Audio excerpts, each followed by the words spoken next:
하겠습니다. 자, 앞에 스크린 화면을 보시고 설명을 좀 드리도록 할게요.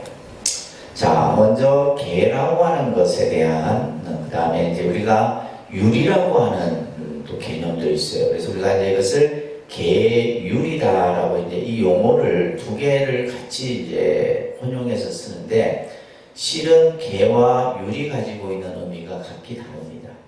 그래서 이제 우리가 보통 이 개라고 하는 것은 이제 이것은 경계할 개자죠. 개율할 때 이제 이 개자가 경계할 개자인데, 그리고 이제 우리가 이제 흔히 율은 율법, 이제 우리가 어떤 그 규정이나 이런 어떤 법칙 이런 것을 의미하죠, 그죠? 자, 이것에 대해서 먼저 이제 부처님께서 마지막 열반에 드실 때 제자들에게 이런 얘기를 합니다.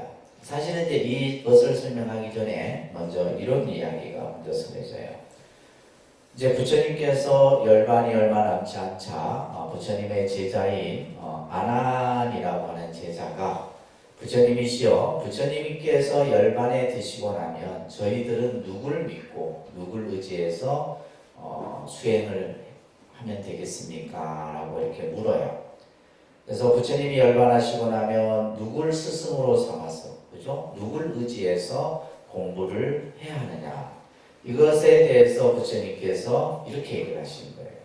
개는 곧 너희들의 스승이다.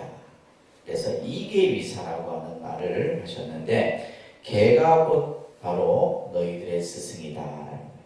그러니까 이것은 우리 스님들이나 또 우리 여러 불자님들이 불자로서, 우리가 수행자로서 살아가는 데 있어서 가장 궁극적인 스승이 누구냐라고 했을 때 바로 이 개라고 하는 것이에요.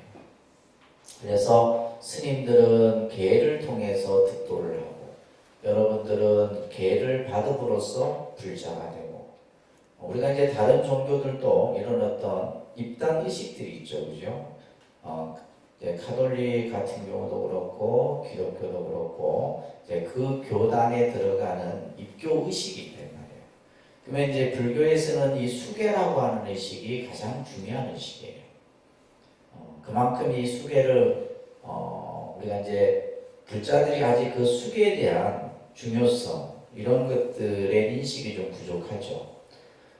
우리가 이제 불자들을 보게 되면 대부분의 이제 절에 좀 다녔다 하는 분들은 수계를 받습니다. 받는데 그 수계가 그냥 받는 것에 의미를 두지 내가 이것을 받아서 지키고, 그죠? 이와 같은 내가 삶을 살아야 되겠다라고 생각하는 사람은 극히 드물어요.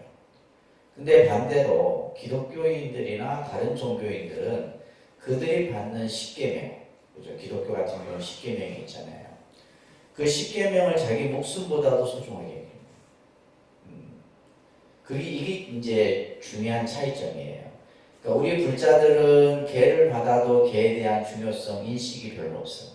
근데 이제 다른 종교인들은 뭐요? 그들이 받는 십계명 내지 이제 우리가 예를 들면 세리 의식이라든지, 그죠? 가톨릭 같은 이런 것들은 굉장히 중요하게 여긴다. 이건 뭐의 문제예요?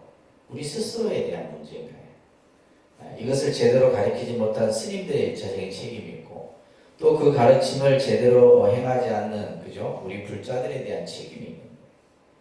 그래서 이 계라고 하는 것이 그만큼 중요하다는 겁니다.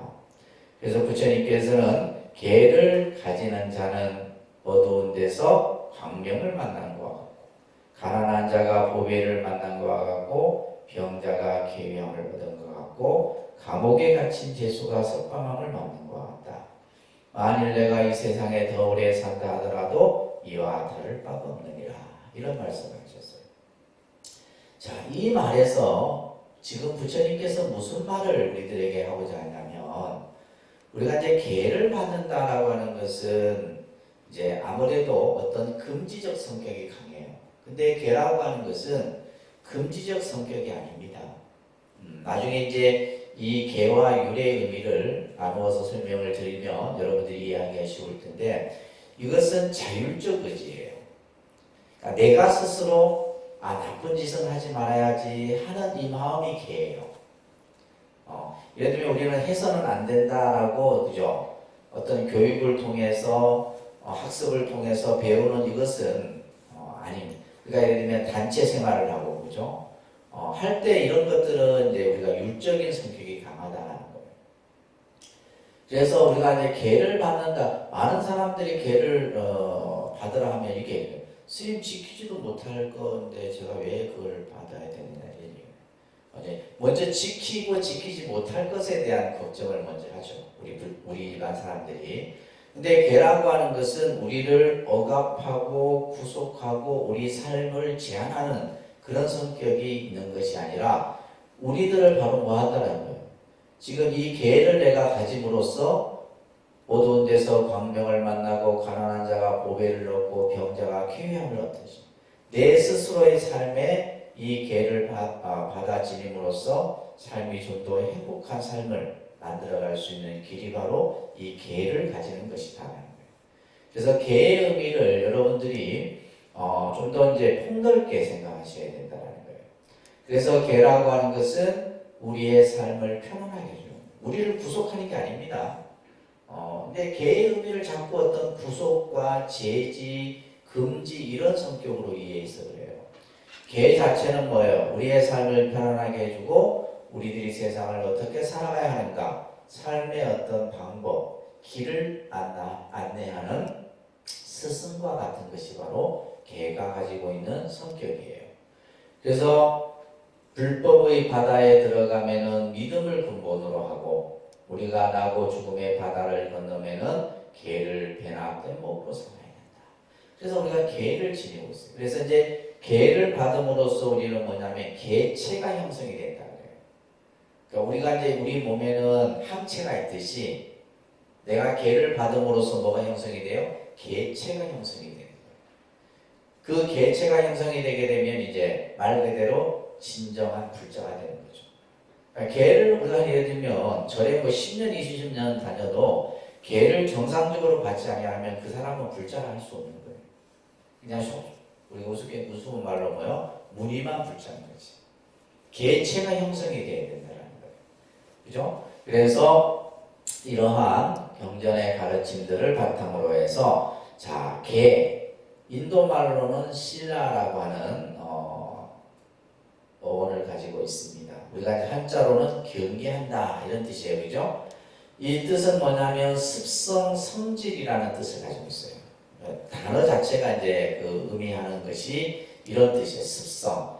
그래서 이제 이 계라고 하는 용어 속에는 선한 습성, 착한 습성이라고 하는 그러한 의미가 이 계의 뜻 속에 담겨 있어요. 그래서 좋은 습관, 선한 행위 이런 뜻이 바로 계에 담겨 있는 의미예요. 그래서 이 계라고 계의 의미는 나쁜 악행을 멀리하려고 하는 정신, 내가 나쁜 짓을 하지 말아야지 이것이 바로 계예요. 내가 도둑질을 하지 말아야지, 남을 괴롭히지 말아야지, 내가 말을 함부로 하지 말아야지 하는 이러한 이것은 뭐냐면 내 자연적인 마음이에요. 그죠? 누가 시켜서가 아니라 그래서 이제 사람마다 우리가 이제 불교에서는 사람의 마음을 선한 마음, 악한 마음, 뭐 선하지도 악하지도 않는 마음 이렇게 이제 뭐 구분을 하지만은 불교는 인간의 어떤 그 본성 자체를 선하고 악하다라고 구분하진 않아요.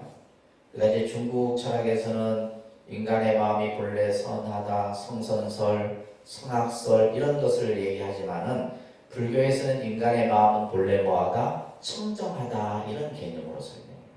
청정한데 우리 마음이 본래 청정하고 때묻지 않는데 뭐예요? 우리가 보고 듣고 하는 그러한 어떤 습으로 인해서 그 습이 나를 이제 덮어버리는 거죠. 그것이 결국 내가 어떤 악한 행위를 하게 되는 가장 근본이 되는 거예요. 그래서 이 계라고 하는 것은 나쁜 것을 멀리 하려는 자연적인 마음을 계라 얘기하는 거예요. 그래서 이 계가 가지고 있는 소극적 의미, 방비지학이라 그럽니다. 그럽니다. 방비지학. 방비지학이라는 말은 그릇된 것을 막고 악한 것을 그친다. 다시 말해서 이 말은 뭐냐면 금지적 의미예요.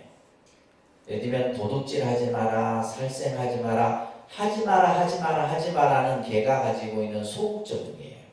그러니까 우리가 이제 일반적으로 여러분들이 개를 이해하는데 이제 금지적 개념의 개를 이해를 하는 거예요. 그러니까 이제 우리가 이런 표현들이잖아요. 종교는 맨날 뭐 하지 말아야. 이거는 이제 개가 가지고 있는 소극적 의미를 뜻하는 거고, 우리가 이제 개를 제대로 이해하려고 하면 적극적 의미로서의 개를 이해해야 돼요. 이거는 뭐예요? 지약수선이라고 합니다. 그러니까 지약수선. 악을 그치고 선을 행하라. 아까 이제 소극적 의미는 하지 말아요. 그러니까 여러분들이 자녀들을 교육할 때도 하지 마라 하지 마라. 우리는 인간은 뭐예요? 가고 싶어요. 저도 이제 예를 들면 저는 이제 어릴 때부터 성격이 누가 시키면 저는 안 해요. 지금도 근데 그 성격이 이제 지금도 제가 배인데, 예를 들면 뭐 큰 스님이 청소해라 하면 저는 청소 안 해요. 내가 보고 내가 해야지 즐겁게 해요. 이런 성격이에요. 그러니까 우리가 예를 들면 여러분들이 자녀들한테 어릴 때부터 뭐 하지 마라, 뭐 하지 마라, 뭐 하지 마라 하니까 이게 제대로 된 교육이 될 수 없는 거예요. 반대로 뭐요? 수선을 가르쳐야 되는 거예요. 무엇을 해라. 쉽게 얘기해서 뭐요? 살생하지 마라. 생명을 죽이지 마라가 아니라 뭐요? 생명을 보호하고 아껴라. 똑같은 개념인데도 틀려요. 그래서 이 개가 소극적 의미로는 무엇을 하지 마라. 그죠? 하지 마라라는 개념이고, 적극적 의미로는 뭐다? 선한 것을 하도록 하는 거예요. 예를 들면 도둑질 하지 마라가 아니고 뭐요? 베풀어라. 남에게 베풀어라. 이런 개념이에요. 살생하지 말라가 아니라 생명을 보호하고 아껴라. 그러니까 이게 이제 우리가 개 이해를 이렇게 이제 소극적으로 이해하느냐 적극적으로 이해하느냐에 따라서 달라지는 겁니다. 그래서 부처님께서 우리들에게 말하고자 했던 것은 바로 이 개를 좀 더 적극적 의미에서 개를 이해하는. 그래서 이제 이것은 자발적 선한행위라고 이렇게 써놓으세요. 자발적 선한. 누가 시켜서가 아니에요. 내가 스스로 내가 생명을 죽여서는 안 되겠지.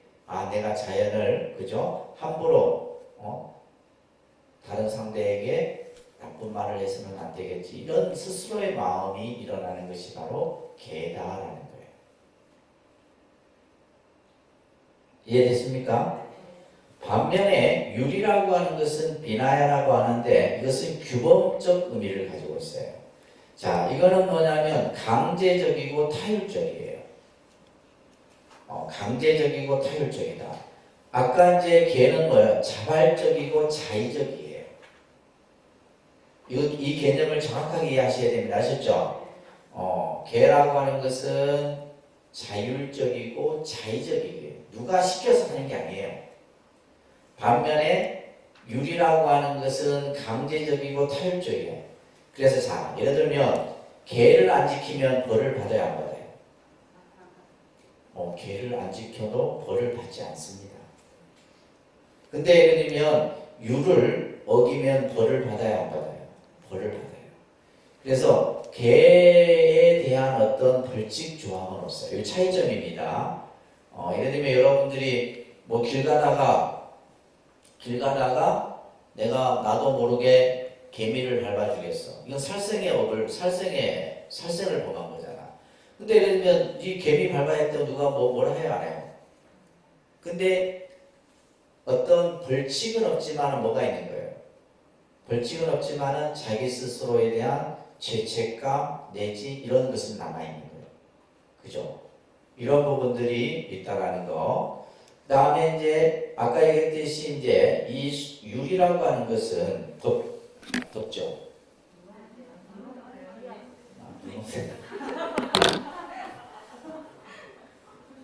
자, 저는 이번 겨울날 설 전에 1월 1일 전에 전라도 가갖고 눈 실컷 봤어요. 자, 율은 규범이라고 했어요. 그래서 이제 강제적이고 타율적 규범. 그래서 우리가 예를 들면 우리가 헌법이나 우리가 예를 들면 대한민국 국민이 지켜야 될 거, 이건 헌법이잖아요, 그죠? 이거는 뭐냐면 규범이에요. 이거는 뭐냐면 단체적인 거예요. 예를 들면 우리가 독립선언 신도의 회원으로서 지켜야 될 규칙, 그죠? 이런 것들. 여러분들이 예를 들면 자녀들이 학교에서 지켜야 될 학교의 어떤 규칙, 이런 것들. 이런 것들을 어기면 어떻게 돼요? 벌칙이 주어지잖아요. 벌칙이 줘요. 그래서 이것은 타율적 규범으로서 예를 들면 이제 스님들은 계를 통해서 스님이 되지만은 생활을 할 때는 율이라고 하는 것에 의해서 생활을 하게 돼요. 그래서 나중에 이제 이제 중국의 선종이 형성돼서는 청규라고 하는 것이 만들어졌거든요. 그래서 통도사나 해인사나 이렇게 보게 되면 통도사 청규, 해인사 청규, 사찰마다 다 청규가 있어요. 왜냐하면 그 청규라고 하는 것은 그 사찰의 어떤 특성에 따라서, 그죠? 또 여러 가지 환경, 생활에 따라서 규정되어야 되기 때문에 똑같이 나와요. 똑같이 나왔는데 이러한 어떤 청규에 의해서, 그래서 예를 들면 우리가 새벽에 예불에 빠져서는 안 된다. 이거는 뭐예요? 청규적 조항이에요. 근데 새벽에 예불에 안 나갔다 어떻게 돼요? 3,000배 해야 되는 거예요. 이런 식의 벌칙 조항이 주어지는 거예요. 아셨죠? 이런 것들이 이제 예를 들면 율은 어긴다고 해서 누가 뭐라 하지 않아. 근데 예를 들면 우리가 생활하는데 지켜야 될 것이 바로 뭐다? 율이에요. 이 계와 율이라고 하는 두 가지의 개념을 여러분들이 잘 이해를 하시면서, 그러면 이러한 계율이 어떻게 제정하게 되었느냐라고 하는 것을 여러분들이 잘 보셔야 되는데, 이것이 처음부터 한꺼번에 제정된 것이 아니에요. 그럼 어떻게 제정되냐 하면 수범수제라고 하는 말이 있어요. 그러니까 수범수제. 수범수제라고 하는 원칙에 의해서 제정이 되는데, 수범수제라는 말은 뭐냐면 누군가가 어떤 행위를 잘못된 행위를 했어. 그때마다 하나하나씩 정해지는 거예요. 예를 들면 부처님이 그냥 한 달 한시에 그냥 한꺼번에 그냥 이거 하지 마라, 이거 하지 마라, 이거 하지 마라, 이거 하지 마라, 이게 아닌 게 아니라 어떤 사람이 어떤 잘못된 행위를 했을 때마다 그때 따라서 정해지게 됐다. 그래서 계율을 제정하는 데는 당시의 어떤 상황이라든지 그 죄를, 그 어떤 상황을 일으킨 범죄자, 또 그로 인해서 사회적인 어떤 파장, 그죠? 이런 것들을 이제 설명하고 그러한 문제점들을 미리 막고 생활의 기준을 마련하기 위해서 제정이 된 겁니다. 부처님이 어느 날 사리불에게 이렇게 얘기를 합니다. 열애의 바른법이 이 세상에 오래도록 머물게 하려면 반드시 엄격한 계율이 있어야 된다. 부처님 법이 오래오래 지속되려고 하면 계율이 있어야 된다 이 말이에요. 이 계율로서 모든 제자들을 잘 거두어 그릇된 행동을 미리 막아야 할 것이다. 이 계를 통해서 스님들이 잘못된 행을 하지 못하도록 미리 막아야 할 것이다. 이것은 마치 잘 정돈되어 흩어지지 않는 꽃다발은 끈으로 잘 묶어놓았기 때문에, 꽃다발을 이제 끈으로 묶어놓았기 때문에 흐트러지지 않고 가지런하게 모여있는 것 같은 거죠. 그러자 사리부리 부처님께 계율을 제정해 줄 것을 청해요. 그러자 부처님이 이렇게 얘기를 합니다. 자, 이 말이 중요한 말이에요. 해지지 않는 새 옷을 미리 기울 것은 없다. 예를 들면 잘하고 있는데, 그렇잖아요. 여러분들 자녀들이 그냥 모든 생활들을 잘하고 있는데 미리 그냥 염려가 돼서 뭐 해지 마라, 뭐 해서는 안 된다 이럴 필요가 없다는 얘기예요. 무슨 말인지 아시겠죠? 그래서 어떤 상황이 생겼을 때 그때 상황에 따라서 이러한 계율이 제정이 되는 거예요. 수디나라고 하는 비구가 어느 날 음행을 하게 되는데, 이게 이제 스토리가 있어요. 율장에 보면 다 나옵니다. 이 수디나는 아주 부잣집 아들이에요. 당시 인도 그 나라에서 아주 부잣집 아들인데 출가를 합니다. 근데 출가를 하고 나서 얼마 안 있어서 아버지가 돌아가셔요. 근데 그 나라의 법으로는 모든 그 집안의 재산은 아들이 물려받게끔 돼 있어요. 만약에 아들이 없을 경우에는 국고로 환수가 돼요. 그래갖고 이제 이 수디나의 어머니가 늘 걱정이었던 거예요.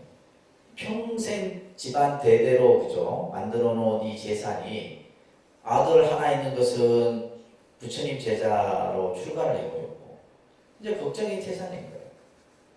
그래갖고 이제 계속 기별을 넣습니다. 네가 집안에 가업을 잇고 대를 이어야지 왜 부처님 제자가 되어서 계속 해도 뭐 수진아는 꼼짝을 않지 않죠. 그러다가 이제 어머니가 꾀를 한 거예요. 어떤 꾀를 내냐면 부처님을 집으로 초대를 합니다. 그것을 공양청이라 그래요. 공양청. 그래서 이제 부처님 혼자 가는 게 아니라 어떻게 해요?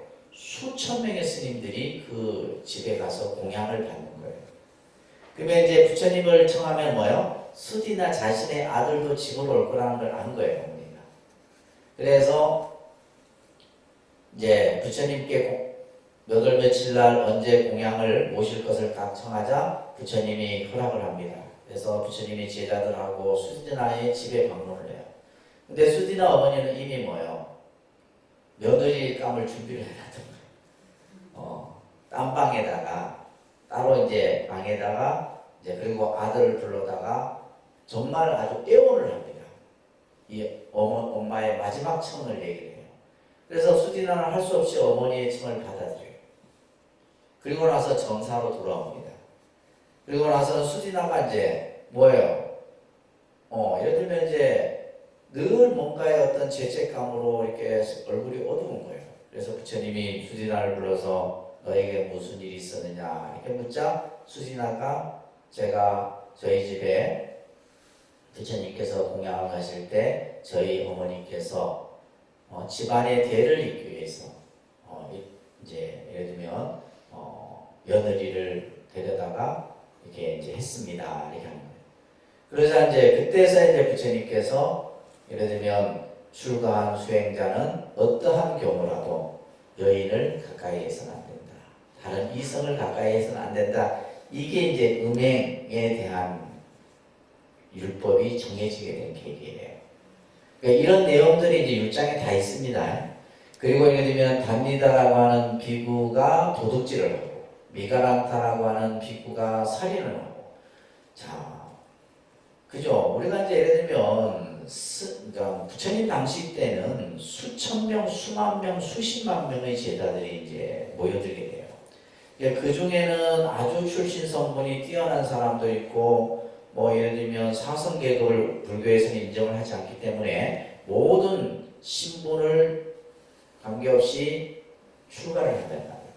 그러니까 이제 많은 인원들이 이제 모이다 보니까 늘 문제가 발생이 되는 거예요. 계속해서. 그렇지 않겠어요? 그죠? 예를 들면 여러분들이 뭐 생각할 때 통도사에 보면 스님들이 한 200명 수행하는데 아무 일 없을 것 같아요. 정말 맨날 문제 터집니다. 맨날. 그냥 문제 터질 때마다 뭘 가지고 이제 제재를 하는 거예요. 아까 얘기했던 청규를 가지고 다스리는 거예요.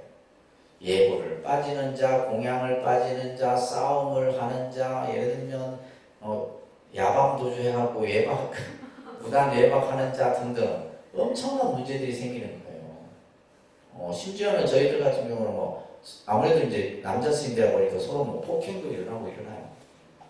이런 문제들이 생기니까 이제 부처님 당시도 마찬가지예요. 이런 문제들이 계속 발생이 되는 거예요. 그런 것을 이제 미리 예방하고 잘못된 것을 막기 위해서 제정했던 것이 바로 뭐다? 계율이다라는 거예요. 아시겠죠?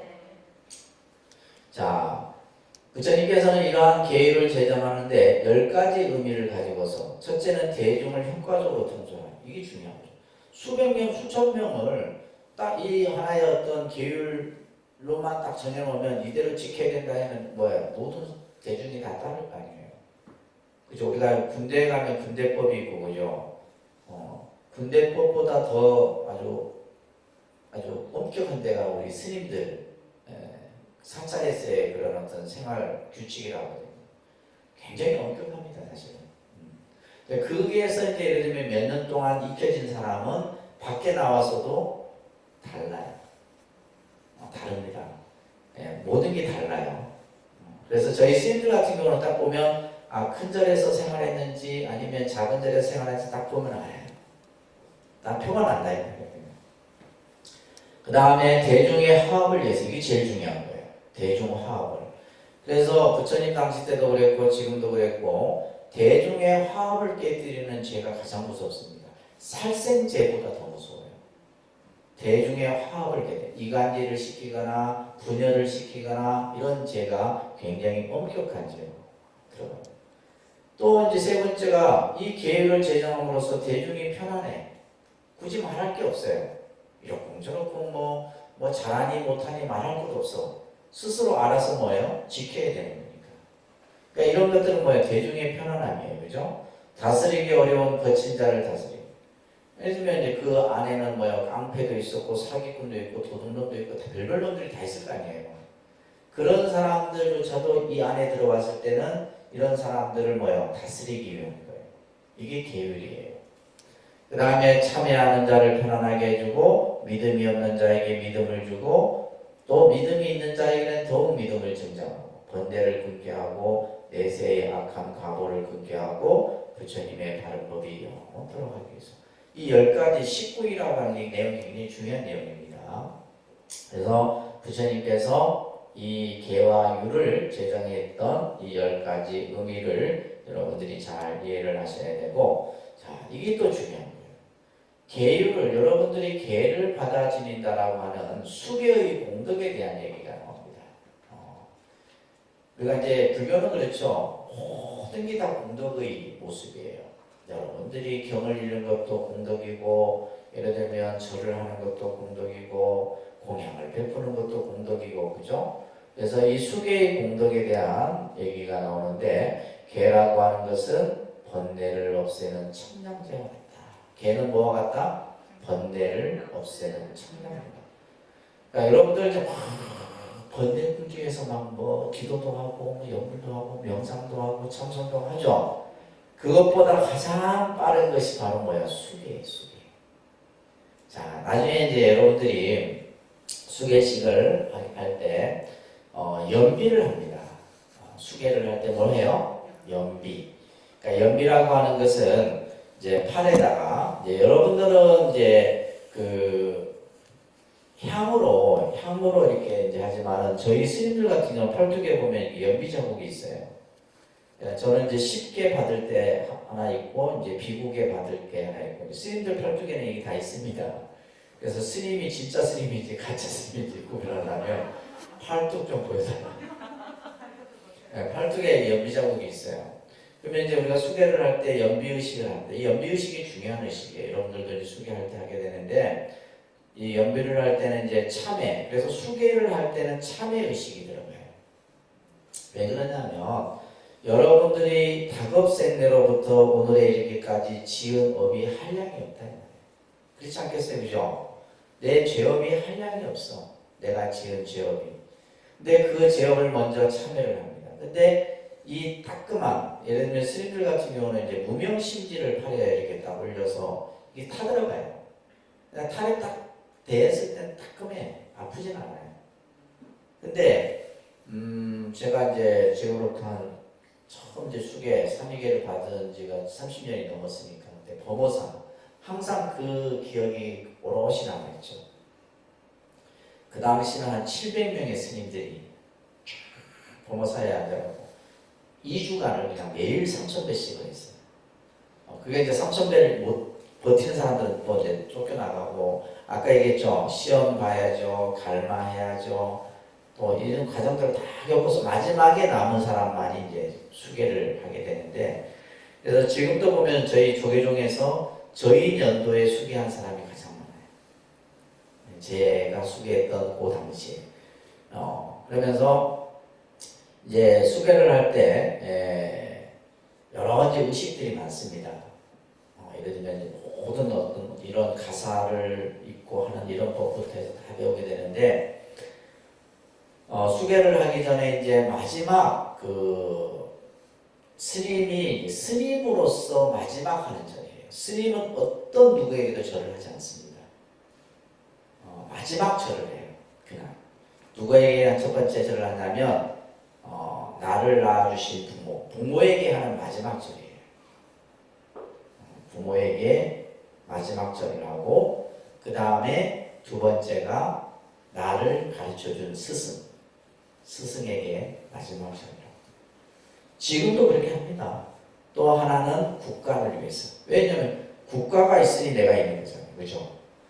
그래서 국가를 위해서 절을 했어요. 스님들이 마지막 세 번 절을 하는 것이 수계할 때. 그리고 나서 절대 절하지 않아요. 부모에게도 절하지 않습니다. 그렇게 이제 하고 나서 마지막 연비를 하는데 연비를 할 때는 뭐야? 참회진언을 합니다. 참회진언 나중에 가르쳐 드릴 건데 옴 살바 모짜 모지 사다야 사바 하면서 이제 스님 700명의 스님들이 똑같은 음성으로 참회진언을 내오는데 그 자체가 장엄이에요. 그래서 참회진언을 하면서 이제 이 심지가 타들어갈 거 아니에요.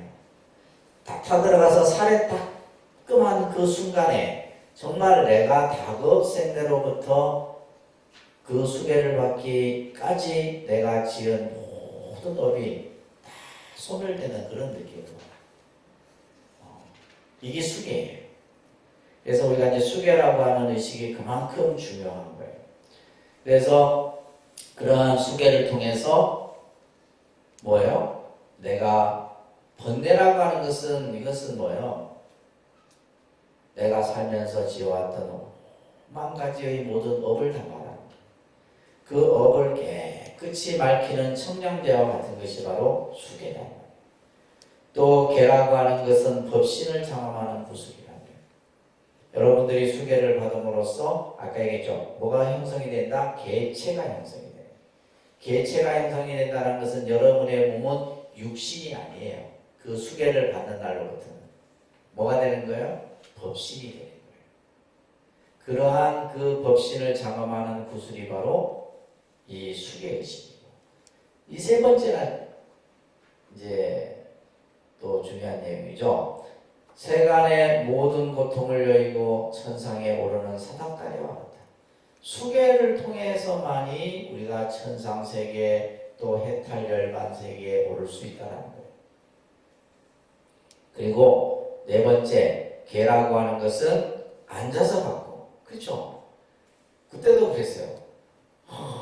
계를 받음으로써 내 모든 업이 다 번뇌가 소멸됐는데 계 받고 나서 한두 시간 후에 또 우리는 엎치는 거죠. 또 설사 그런다 할지라도 계는 뭐예요? 앉아서 받고 서서 파하더라도 그 복이 한량이 없다. 그래서 이제 통도사 같은 경우에는 이제 1년마다 보살계라고 5계를 받고 나면 여러분들이 보살계를 받을 수가 있어요. 그래서 보살계를 진짜 10년을 계속 같이 받는 분들이 계세요. 그것은 뭐냐면 이 계 자체가 그만큼 공덕이 된다는 거예요. 아시겠죠? 그래서 이 계의 공덕에 대해서 자 이해를 하시면서 계의 종류가 있어요. 많습니다. 따라합니다. 3기계, 5계. 자 여러분들이 받는 계가 3기계와 5계예요. 그러니까 부처님 당시 때는 3기계만 받았습니다. 그래서 거룩한 부처님께 귀합니다. 거룩한 가르침에 귀합니다. 거룩한 승가에 귀합니다. 라고 하면 그냥 계를 다 받은 거예요. 그리고 나서 이제 이 계가 5계, 이 5계는 계의 가장 근본 계예요. 저희 스님들도 5계를부터 시작하고 여러분들도 5계로부터 시작하고 아시겠죠? 이 3기계와 5계가 가장 근본이 되는 계입니다. 그리고 8간제계가 있어요. 8간제계. 이거는 이제 고려 때부터 그죠? 신라부터 고려 때까지 행해졌던 이것은 하나의 어떤 그 나라의 왕이 국가적 행사로서 펼치는 계가 바로 8간제계입니다. 그 다음에 이제 아까 얘기했던 보살계가 있어요. 여러분들은 3기계, 5계, 나중에 그 다음에 무슨 계까지? 보살계까지 받을 수 있어요. 아셨죠? 그 다음에 이제 우리 스님들은 3위, 3인이계가 있고 이거는 10계를 받습니다. 그리고 비구, 비구니계. 우리 비구 스님들은 250계, 비구니 스님은 348개. 이 계의 조항 자체가 숫자가 조금 차이가 납니다. 왜 차이가 날까요? 이제 여성의 그 신체적 그 상황에서 지켜야 될 항목이 더 많은 거예요. 남자보다. 그만큼 이제 여성의 몸으로 수행하기가 어렵다는 거예요. 비구니스트들은 대단한 거예요. 우리보다 몇 개가 더 많아요? 그죠? 한 100개 가까이 지켜야 될 조항이 더 많은 거예요. 자, 이런 계의 종류들이 있다는 거 여러분들이 이해하시면서, 자, 그 다음에 여기 보시게 되면 이제 남방하고 이제 이거는 북방 쪽에서 이제 250개, 348개 하는 거고, 남방 뭐 미얀마라든지 스리랑카 이런 데서는 또 227개, 311개 약간 좀 숫자가 차이가 좀 있습니다. 자, 그리고 자, 우리가 이제 불교 교단이 성립이 되는 과정을 잠깐 설명을 드리면 여러분들이 다 배우셨던 내용이에요. 부처님이 깨달음을 얻고 나서 제일 처음에 가셨던 곳이 바로 녹야원이죠, 그죠? 이 녹야원에서 오비구에게 법을 사람으로서 뭐가 형성이 됐다고 그랬어요? 불법성 삼보가 형성이 되게 됩니다. 이것이 이제 불교 교단의 가장 이제 시초가 되게 되는데, 그래서 이제 이 교단이 형성됨으로 인해서 우리가 보통 출가와 제가로 구분한다고 그랬어요, 그죠? 출가 수행자, 제가 수행자. 그래서 이제 불교의 교단은 출가와 제가가 이렇게 같이 어우러져 있는, 이것을 우리는 승가라고 이렇게 얘기를 합니다. 그래서 출가는 비구, 비구니, 따라합니다. 비구, 비구니, 우바세, 우바이. 그래서 이것을 사부 대중이라고 얘기를 한다고 했어요. 그죠? 비구, 비구니, 우바세, 우바이라고 하는. 자, 이 승가라고 하는 것이 이제 이 전체의 의미로서 승가, 상가라는 말을 이제 우리가 이제 이것을 상가를 중국 한자로 표현하면 승가가 됩니다. 그래서 이 승자가 이제 예를 들면 우리가 이제 이 중승자죠. 중승자입니다. 그래서 다시 말해서 화합의 집단이다 이런 뜻이에요. 화합된 집단을 의미하는 것이 바로 승가의 개념이라고 보시면 되고요. 자, 요거는 조금 여러분들이 나중에 이제 교리적인 설명인데, 이제 이것은 대승계에서 말하는 삼치정계라고 하는 개념이 있어요. 이것은 대소승의 계를 총괄하는 의미로서의 이제 계인데, 그래서 뭐 섬유리계, 섭성법계, 섭중생계라는 개념인데, 이거는 뭐 여러분들이 지금 당장은 이해를 안 하셔도 됩니다. 그리고 이제 밑에 보시면 칠불통계라고 하는 개념이 있어요. 칠불통계라고 하는 것은 과거의 7 부처님이 똑같이 설하셨던 계를 말하는 거예요.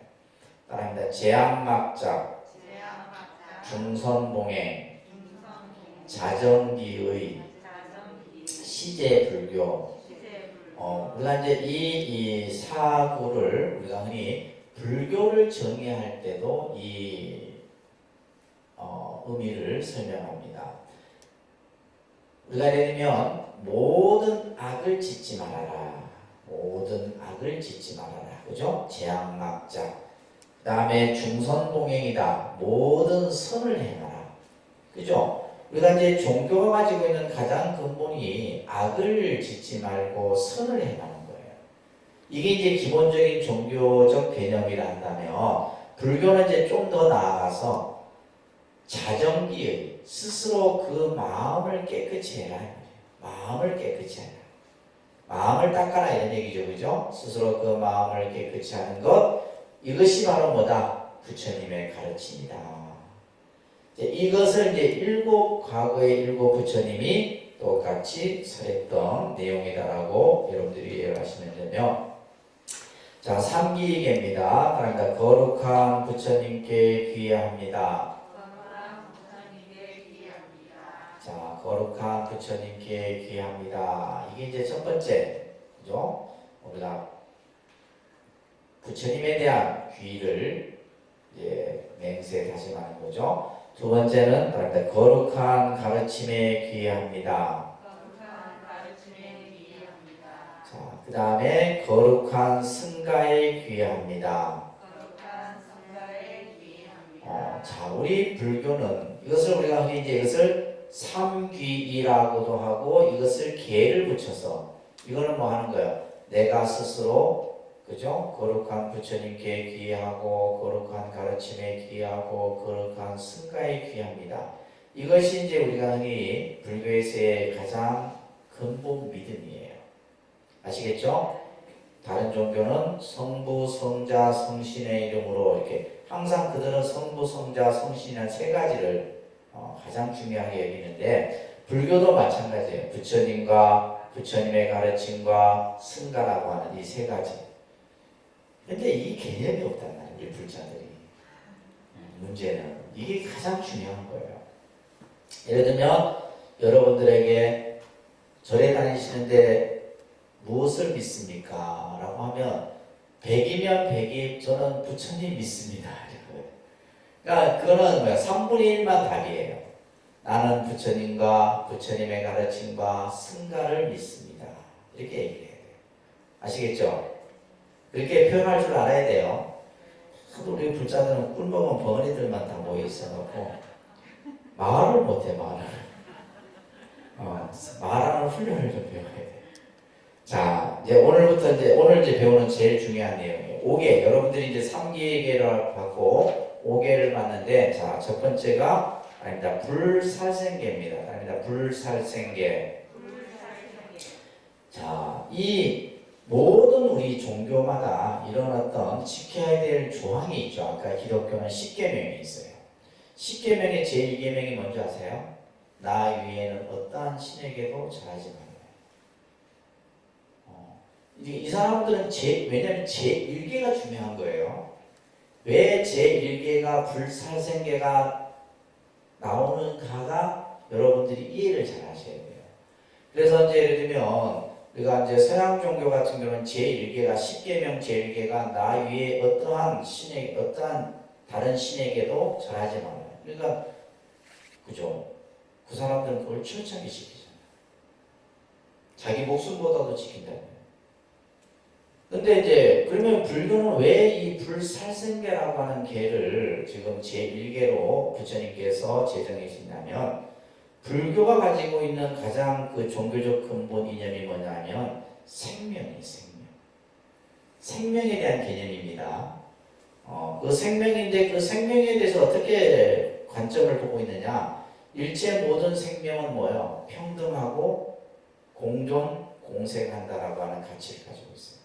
그러니까 인간이라고 해서 어떠한 경우라 해도 뭐예요? 다른 생명을 해하거나 해쳐서는 안 된다는 것이 첫 번째 원칙이에요. 이것이 이제 부처님께서 이 세상에 오실 때 천상천하 유아독존이라고 하는 그 탄생계에서 하셨던 말씀이에요. 생명의 존엄, 생명의 가치, 이걸 지금 얘기를 하고 있는 거예요. 그래서 이제 우리가 지금 이제 어떤 환경이라든지 인권이라든지 이런 어떤 사회적 문제를 얘기할 때 불교가 가지고 있는 가치 이념이 바로 이 생명이에요. 근데 이것을 우리 불자들이 잘 이해를 하셔야 된다는 거예요. 그렇기 때문에 이제 스님들의 어떤 예를 들면 육식에 대한 개념도 요와 관련해서 연관되어서 설명이 되죠. 육식에 대한 부분도. 그래서 이제 남방불교 같은 경우는 육식을 그죠? 왜냐하면 부처님 율장에 보게 되면 먹어서는 안 되는 고기에 대해서 얘기를 하고 있어요. 내가 직접 죽이거나 죽이는 것을 보거나 나로 인해 죽었거나 하는 고기는 먹어서는 안 돼요. 아셨죠? 여러분들 내가 팁을 하나 가르쳐드리면 횟집에 가서 그 횟집에 앞에 뭐 있어요? 근데 여러분들 이거 고르거든. 이건 뭐가 되는 거예요? 직접 살생이 되는 거예요. 무슨 말인지 아셨어요? 아니 지금 웃은 게 아니 진심 여러분들 집까지 얼마나 많은 생명을 죽인 거예요. 내가 직접 살인을 적어주세요 하면 뭐요? 직접 살인이 되는 거예요. 그냥 뭐 알아서 주세요 하면 이제 지금 살생의 법이 좀 줄어들 거예요. 그래서 삼종육이라 해서 그러한 이제 육식을 하는 데 있어서도 그런 예외 조항들이 있어요. 몸이 아프거나 신도들의 공양에 의한 것이거나 이런 것은 수용하게끔 돼 있어요. 근데 예를 들면 아까 얘기했듯이 내가 직접 죽여서 육식을 취하거나 그죠? 나로 인해 죽었거나 죽이는 것을 본 거거나 이런 이제 고기는 육식은 해서는 안 돼. 이런 것들이 전부 뭐와 관련되는 생명이 생명. 그래서 불살생계는 바로 불교가 가지고 있는 가치 이념이 첫 번째 바로 생명이라고 하는 것을 얘기하고 있는 계조항이다라는 거예요. 하고 많고 많은 조항 중에 왜 불살생계가 첫 번째? 스님들이 받는 계의 첫 번째도 불살생계예요. 여러분들이 받는 첫 번째 계도 뭐고? 불살생계다라는 거예요. 아시겠죠? 그러면 생명을 뭐요? 우리가 그냥 살생하지 말라. 이건 아까는 무슨 의미라 했어요? 소극적. 하지 말라는 소극적 의미예요. 그러면 살생하지 말라를 우리는 적극적 의미로 뭐요? 모든 생명을 존엄하고 보호하고 아껴라.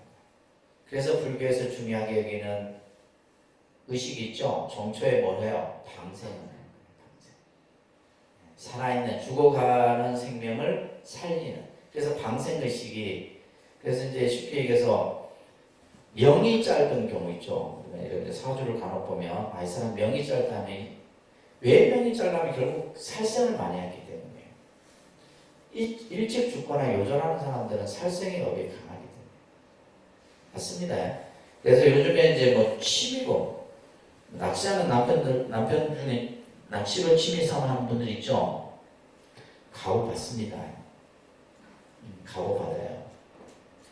그러니까 가족 중에 자식 중에서도 가보를 받을 수 있고 반드시 생각해 보세요. 여러분들이 물고기가 된다 생각해 보세요. 거꾸로 생각해서 그래 취미로 그냥 할 것 같으면 골프치를 하세요. 골프치를 낚시는 하지 말고 이런 생명을 함부로 내가 다루는 거예요. 인간이 이제 하나의 어떤 뭐 스포츠 취미로 사는 바람직하지 않은 거죠. 수렵이라든지 이런 것도 마찬가지예요. 필요로 의해서 우리가 어떤 이제 부득이하게 이제 그 보호하기 위해서 하는 그것도 사실은 바람직하진 않지만 그래서 가장 금해야 될 것이 바로 우리가 생명을 가볍게 여기는 것들이에요. 그래서 생명을 뭐하다? 보호하고 아껴라라는 거예요. 아시겠죠? 두 번째 불투도입니다. 그러니까 불투도. 우리가 이제 기본적으로 도둑질 하지 마라. 남의 것을 훔치지 마라. 이건 아까 소극적 의미예요. 우리는 이제 개를 좀 더 뭐요? 적극적 의미로서 뭐요? 그죠? 베풀어라. 내가 가진 것을 뭐하다? 베풀어라. 우리가 쉽게 말하면 보시를 실천하라. 내가 가진 것을 나눌 수 있는 것. 그래서 이제 불교의 어떤 실천행 중에서 가장 근본이 되는 것이 보시행입니다. 아시겠죠? 여러분들만 맨날 뭐 보시라는 말만 들으면 그냥 보시 입구로 돈 생각하는데 그건 잘못된 생각이에요. 보시는 뭐예요? 우리가 그죠? 꼭 물질이 아니더라도 불교에는 제시도 있고 무예시도 있고 법시도 있고 부처님께서는 무제칠시라는 걸 얘기해요. 재물이 없어도 베풀 수 있는 것이 7가지가 있다. 사람을 대할 때 뭐요? 웃으면서 대하는 화한시라고 해요. 이것도 보십니다. 말을 할 때 상대를 기분 좋게 말하는 미소를 띠고. 근데 이런 걸 우리는 못해요. 그잖아요. 맨날 이것이 사실은 진정한 우리가 인간관계 속에서 베풀 수 있는 도시다. 돈이 들어야 안 들어요? 안 들잖아요. 여러분들 뭐 칭찬하는데 돈 안 드는데 칭찬에 인색하잖아요. 남한테 좋은 소리 하고 하는 거, 그죠? 이게 전부 보시입니다. 그래서 불투도는 그죠? 보시를 실천하라, 베풀어라. 아시겠죠? 그래서 이것은 어떤 자신의 그 어떤 사적 소유권은 보장되면서 동시에 남의 재산권을 침해하지 않는 이런 여러 가지 것들. 그래서 첫 번째 불살생은 자비종자를 배양하고 두 번째 불투도는 복덕종자를 배양하는 거예요. 복덕종자를 배양하는. 그 다음에 세 번째가 따릅니다. 불사음. 따릅니다. 불사음. 예를 들면 음행을 하지 말아라. 이것을 이제 다른 말로 하면 청정한 삶을 살아라. 좀 깨끗하고 청정한 삶을 살아라. 그래서 이것은 청정종자를 배양하는 겁니다. 그래서 합법적인 남녀 관계는 문제가 되지 않지만 그렇지 못한 행위를 해서는 안 된다. 불사함입니다. 아셨죠? 그 다음에 네 번째 바랍니다. 불망어. 거짓말 하지 말아라. 하지 마라. 이게 보다 뭐예요? 부드럽고 온화하고 공손한 말을 해라. 이게 이제 네 번째 불망어계입니다. 그래서 망어라고 하는 것은 쓸데없는 말이에요. 쓸데없는 말. 여러분들이 살면서 친구들 만나든 누굴 만나든 쓸데없는 말들을 많이 해요. 필요도 없는 말들이에요. 난 얘기도 필요도 없는 얘기고, 그죠? 나한테 필요한 얘기를 해야 되는데 우리는 보면 쓸데없는 얘기에 그냥 에너지를 다 낭비를 하고, 또 우리는 뭐요? 말로써 그냥 상대를 마음 상하게 하고. 그래서 특히 이제 이 불망어계가 우리가 살아가는 데 있어서 인간이, 그죠? 참 안 좋은 행위 중에 하나가 이 불망어예요. 아시겠죠? 거짓말, 속이는 말, 이간하는 말, 아첨하는 말, 이런 말 하지 말아라. 언제나 뭐다? 부드럽고 온화하고 공손한 말을 해라. 아시겠어요? 하실 수 있겠어요? 이거는 해야 됩니다. 스스로 내가 이제 언어적 표현을 좀 잘 쓰라는 거예요. 아시겠죠? 그 다음에 마지막 다섯 번째가 불음주계입니다. 그럽니다. 불음주계. 술 마시지 말라. 이제 여러분들이 여기서 제일 고뇌를 많이 해요. 이게 이제 술을 마시지 말라. 이 말은 다른 말로 뭐예요? 항상 깨어있는 정신, 맑은 정신을 유지해라. 이런 뜻이에요. 우리가 이제 이 술이라고 하는 것은 술과 관련된 여러 가지 부처님 말씀들이 있습니다. 성실론이라고 하는 곳에 보면 이런 얘기가 나와요. 술을 마시면 죄가 됩니까? 라고 물어요. 죄가 돼야 안 돼요? 술을 마시면 죄가 된다고 생각하는 사람 손 들어요. 죄가 안 돼요? 네, 죄가 돼야 안 돼요. 뭐 확신이 없어? 부처님께서는 죄가 되지 않는다. 그러니까 술을 마시는 자체는 죄가 되지 않는 거예요. 그러면서 왜냐하면 술을 마시는 것은 상대를 괴롭히는 것이 아니기 때문에. 그러니까 술을 마신다 해서 그 술 마시는 행위가 상대를 괴롭히는 것은 아니다. 근데 마지막이 중요하죠. 그러나 죄의 원인은 된다. 이렇게 말씀하셨어요. 죄라고 하는 허물의 원인은 되는 거예요. 그러니까 예를 들면 술을 적당히 마시면 좋잖아. 건강에도 좋고 뭐 인간관계도 좋고 한데 문제는 뭐예요? 이게 이제 오바를 하거나 잘못했을 경우. 그래서 이제 재밌는 얘기가 있는데 어느 날 어떤 이제 마을의 한 남자가 술을 아주 낮술을 하면 뭐예요? 부모도 못 알아봐요. 낮술을 얼큰하게 해갖고 이제 텐마루 위에 앉아 있는데 옆집에 닭 한 마리가 어슬렁어슬렁 자기 집 앞마당으로 이렇게 아이고 저는 그냥 도실하게 생겨갖고 그래서 잡아 먹어버렸네 닭을. 그래갖고 이제 한참 또 있으니까 옆집 아낙네가 자기 닭 찾으러 온 거예요. 근데 이제 술이 됐으니까 이게 내 아내인지 남의 마누라인지 구분이 안 가는 거예요. 그래갖고 이제 거짓말을 했죠. 처음에는 이제 닭 봤냐니까 닭 못 봤다. 그러고 나서는 또 뭐냐면 이 옆집의 아낙네를 보내버린 거예요. 이게 뭘로 생긴 거예요? 술로 인해서 생기는 허물이에요. 그러니까 술을 마시게 되면 뭐요? 살생을 하고 거짓말을 하고 음행을 하게 되고 이런 이제 행위들이 생기게 되는 거예요. 그래서 요즘에는 이제 이 단순히 술뿐만이 아니라 향정신성, 마약이라든지 이런 것들까지 이제 대마라든지 다 포함된 개념들이에요. 이런 것들을 하지 말아라. 항상 맑은 정신으로 살아가라. 이것이 이제 5번째 계입니다. 따라합니다. 불살생, 불투도, 불사음, 불망어, 불음주. 자, 이렇게 다 5개를 여러분들이 이해를 하시면서, 자, 수계를 이제 여러분들이 하시게 되는데, 수계를 하는 의의에 대해서 조금 설명을 드리면, 자, 스님들은 세납이 있고 법납이 있어요. 스님들은 뭐가 있다? 세납, 세속의 나이가 있고 법납이. 근데 스님들은 출가한 이후로부터 나이를, 저도 이제 뭐 오랫동안 같이 산 스님도 나이를 몰라요. 제가 천도 스님하고 오래 살았지만 천도 스님 나이 몰라요. 천도 스님도 내 나이 몰라. 그러니까 스님들은 나이를 안 물어요. 그러면 이제 뭘 묻냐 하면 법납을 묻습니다. 그러니까 몇 년도 출가하셨습니까? 몇 년도? 몇 년도에 출가를 했냐? 출가하신 지 몇 년 되셨습니까?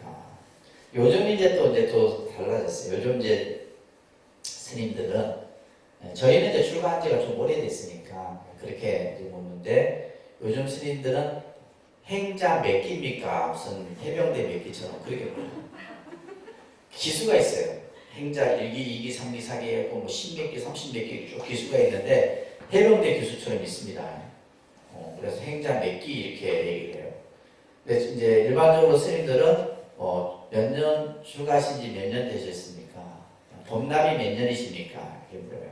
그래서 이게 바로 뭐예요? 수계를 한 날로부터 이제 다시 말해서 스님이 수행자가 된 그 횟수를 세는 거예요. 여러분들도 마찬가지입니다. 수계를 하지 않고 내가 절에 뭐 10년 다녔다. 헛다닌 거예요. 나중에 연나대학 앞에 가서 우겨도 안 됩니다. 뭐가 있어야 돼요? 수계를 받은 증표가 있어야 돼요. 그래서 아까 연비를 하고 뭘 해요? 수계 불명을 받게 되는 거예요. 아시겠죠? 그래서 불자도 수계를 받는 날로부터 여러분들이 이제 불자로서의 이제 그 기한이 세워지는 겁니다. 그만큼 수계가 중요한 거예요. 아셨죠? 근데 수계를 받은 첫 수계가 중요한 거예요. 내년에 또 받았다 해서 또 뭐 1년 까먹고 되는 게 아니라, 이제 올해부터 여러분들 수계를 받았으면 올해부터 내가 절에 다닌 지 몇 년 이렇게 이제 세시는 거예요. 그래서 불자의 의미는 불처님의 법을 이어받은 그런 자녀로서, 그래서 불구소생자라는 의미를 가지고 있는 거예요. 이것을 이제 바로 불자라고 얘기를 하는 겁니다. 그래서 밑에 이제 사진을 보면 연비를 이렇게 합니다. 나중에 여러분들 수계할 때 왼팔을 앞으로 이렇게 딱 내밀고, 이 지금 자세를 호계합장이라고 해요. 무슨 합장? 호계합장. 그래서 지금 무릎을 땅에 붙인 후에 상체를 반듯하게 세우는 거예요. 연습 안 해도 할 수 있겠죠? 그래서 호계합장을 합니다. 호계합장 하세요. 하면 이렇게 딱 하죠. 엉덩이 딱 들고 상체를 반듯하게 세워서 호계합장을 하는 겁니다. 그래서 호계합장은 아무 때나 하는 게 아니에요. 아주 특별한 그러한 의식을 할 때 이 호계합장을 하는 거죠. 우리가 예를 들면 발언문을 한다든지, 그죠? 내가 부처님께 뭔가 간절하게 할 때 이 호계합장을 하는 거예요. 그러니까 호계합장, 호계합장을 하는 겁니다. 자, 그래서 우리는 수계를 받고 난 이후에, 첫째, 이 수계를 통해서 우리의 삶의 행동이 변화돼야 돼요. 그렇죠? 제가 항상 얘기합니다. 불자가 되기 전과 불자가 되고 나서는 여러분들의 삶이 바뀌셔야 돼요. 뭐 절에 다니나 안 다니나 똑같고 이러면 안 된다 이 말이에요. 수계를 받기 전과 받고 나서, 그죠? 내 삶의 행동이 변화돼야 돼요. 그래서 아까 우리가 이제 수계를 받았다라고 하는 것은 결국 뭐예요? 내 어떤 삶의 가치관, 내 행동, 이런 것들이 내 몸 안에 이제 갖춰지는 거잖아요. 그죠? 말도, 행동도, 가정에서 말하는 거예요. 무슨 말인지 이해되세요? 그리고 두 번째는 일상생활 속에서 부처님의 가르침을 배우고 그 가르침을 실천하는 노력의 수반이 돼요. 다시 말해서 열심히 불자로서의 삶을 여러분들이 사셔야 된다는 얘기예요. 그러기 위해서는 첫 번째 항상 삼보를 생각해요. 그죠? 아까 삼보에 대한 얘기는 삼보가 뭐였어요? 불법성. 그죠? 부처님과 부처님의 가르침과 승가를 항상 생각하고 또 이 삼보를 공경하고 보호해야 되고 그러한 책무가 여러분들에게 주어지는 거예요. 그래서 우리는 항상 권리와 의무라는 것이 있잖아요. 그죠? 불자로서의 권리, 또 불자가 지켜야 될 의무, 이런 것들이 지금 우리는 안 되고 있는 것이 지금의 우리 불교의 현실이에요. 그래서 여러분들이 이제 수계를 받고 나서는 이러한 불자로서의 권리와 불자로서의 의무, 그것은 의무는 뭐예요? 늘 부처님 법회에 참여하고 또한 우리가 사찰에 어떤 홍공 회원으로서 이런 가입을 하고 이런 것들이 이제 불자로서의 의무예요. 그리고 마지막 이제 수계를 받고 나서 때로는 이제 이 수계를 지키지 못할 경우가 생길 수 있지만 계를 지키지 못할 경우 이것을 이제 지범계차라는 말로서 설명합니다. 그런데 지범계차. 자, 우리가 이제 수계를 받는 것은 지키기 위함이에요. 그죠? 계를 지키기 위해서 받는 것이지, 계를 내가 뭐 가벼이 여기고 깨뜨리기 위해서 받기 위한 것은 아니에요. 그러나 우리가 계를 언제, 어떤 상황에 따라서 개방해야 될 때는 개방하고, 막아야 될 때는 막고, 그쳐야 될 때는 그치고, 할 줄 아는 것. 이것이 지범계차예요. 예를 들면 이겁니다. 우리가 임진왜란 때 서산 스님이나 사명대사를 우리는 그분을 살인자라고 합니까? 수만의 외구의 목을 쳤는데도 살인자를 하지 않죠. 예, 어떻게 스님이 돼갖고 살생을 할 수 있냐 이렇게 얘기하는 사람이 있어요, 없어요? 없는 거예요. 그러니까 쉽게 말해서 살생을 해서는 안 되지만 뭐예요? 나라를 위해서, 그죠? 백성을 구하기 위해서, 다시 말해서 대를 위해서는 소를 희생할 수 있다. 예를 들면 지금 한 배에 수십 명의 사람이 탔는데 한 사람이 칼을 들고, 그죠? 여러 사람을 위협을 해. 그러면 그 사람을 뭐예요? 제압하고 뭐 폭력을 쓰든 뭘 하든 제압을 해야 되겠죠. 아, 나는 개를 받았기 때문에 이러면 안 되는 거예요. 무슨 말인지 아셨어요? 또 이런 경우도 있어요. 예를 들면 이제 친구들끼리 이렇게 모여갖고 오랜만에 이제 와인 한 잔씩 다 하는데 나 어제 수계 받아서 안 돼. 이러면 곤란합니다. 그러니까 개라고 하는 것은 우리가, 그죠? 가질 때는 철저히 보호할 때는 보호해야 되고, 범할 때는 때로는 뭐요? 이 범하는 데 있어서는 아전인수격으로 생각해서는 안 되는 거예요. 그죠? 항상 어떤 더 나은 방향이 만들어지기 위해서 때로는 뭐하다? 범할 때는 범하고, 열 땐 열고, 막을 땐 막을 줄 아는 이런 개념을 이제 우리가 수계에서 설명을 하고 있는 겁니다. 이런 것들을 여러분들이 잘 이해를 하셔야 돼요. 자, 그래서 마지막 이제 정리를 합니다. 그래서 처음에 말씀드렸듯이 계를 여러분들이 받아주님에 있어서 하지 마라가 아니라 적극적인 선을 실천하는 것이 바로 계를 받는 의미다. 이게 핵심이에요. 이걸 설명하기 위해서 지금까지 설명드린 거예요. 계라고 하는 것은 뭐다? 내가 세상을 살아가는데 그죠? 선한 행위를 통해서 다른 사람들을 이롭게 하고 가족을 이롭게 하고 그죠? 모든 사람들을 이롭게 하기 위한 것이 바로 계를 받는 의미다라는 거예요. 아시겠습니까? 그래서 여러분들 스스로 마음속에 악업을 짓지 말고 선업을 닦는 마음을 갖는 것, 이것이 바로 계를 받는 중요한 의미다라는 것을 여러분들이 인식하시기 바랍니다. 자, 마지막 계율을 지키는 것은 큰 즐거움이다. 몸으로는 여러 가지 고통을 받지 않고 잘 때는 편안하고 깊이 잠자며 깨어서는 마음이 늘 기쁘다네. 계를 지님으로써 우리와 같은 우리들이 살아가는 모든 삶이 편안해지고 행복해지고 안락해질 수 있다는 얘기예요. 이것이 바로 계입니다. 아셨죠? 자, 이렇게 해서 여러분들이 이번 주 토요일이죠, 그죠? 자, 드시면서 함께 들으시기 바랍니다. 자, 오늘은 이제 수계와 관련해서 일부 강의를 하고, 두 번째 강의는 불타감과 불타의 능력이라는 여러분들 교재 11강에 나와 있는 내용일 겁니다. 여러분들이 앞으로 이 개념도 불교를 이해하는 데 있어서 중요한 개념이라서 중요한 핵심만 좀 말씀드리도록 하겠습니다. 이 불타관이라고 하는 개념은 다시 말해서 부처님을 바라보는 관점을 얘기해요. 이제 우리가 다른 종교는 그 종교의 어떤 신앙의 대상이 하나죠, 그죠? 그래서 우리가 서양 종교를 유일신 신학이다라고 얘기해요.